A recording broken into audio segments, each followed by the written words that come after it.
in terms of the curriculum, there's been significant changes, a lot more opportunities for students to do things like BTEC programmes and mixed programmes available at BTEC at level 3.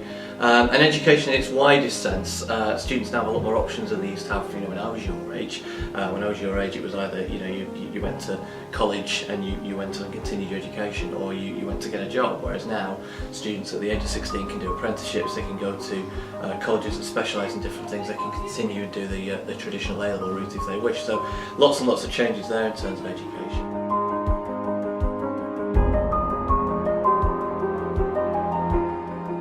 I think, if I'm honest, I think your age group of students work far harder than my generation ever did. I think you have to, because it's higher stakes now. You need degrees to do a lot more work to get certain job roles in society. So you do work harder, and you're taught better. I would say that the quality of teaching and learning that you have, you're lucky in a sense that you're probably working with the best qualified generation of teachers that we've ever had in this country, and that means that there's no accident really that results keep improving because of the hard work that you're doing as students, but also because we've got very well qualified and fantastic teachers that are able to produce the goods on the day for you.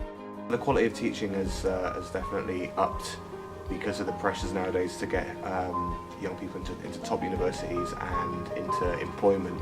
So I think the quality of teaching has had to sort of rise to meet those challenges. We've seen around about 25% cut in funding for further education and sixth form colleges.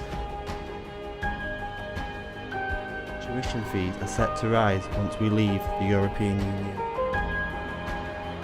Over 120,000 EU students across the UK.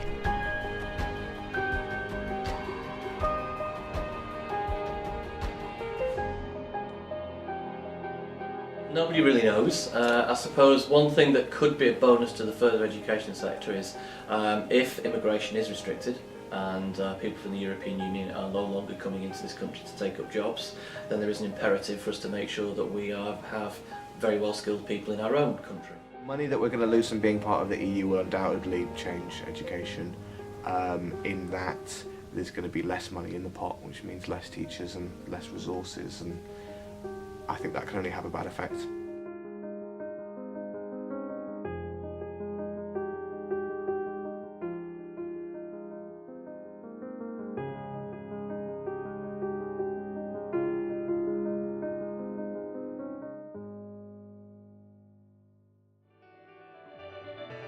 Schools are getting it for the first time now, really realising how difficult it is to deal with a shrinking pot of money. The difference within sixth forms and FE is we've been used to that because it's been going on for longer in our sector.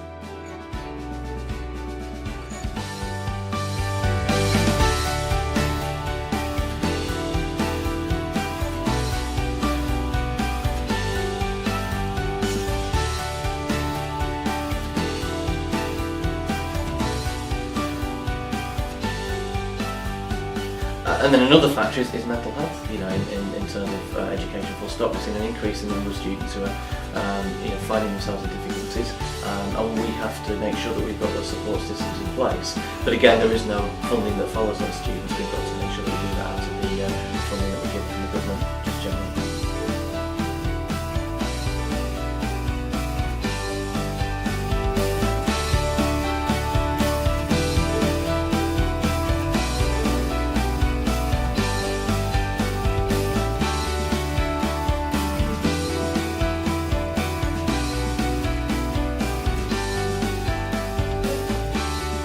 Technology is a benefit for students these days.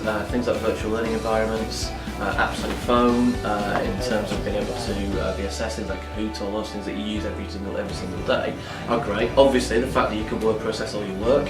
In my day it was all handwritten. You had to do it in that way. The internet, actually, the first time I saw the internet was when I was at university.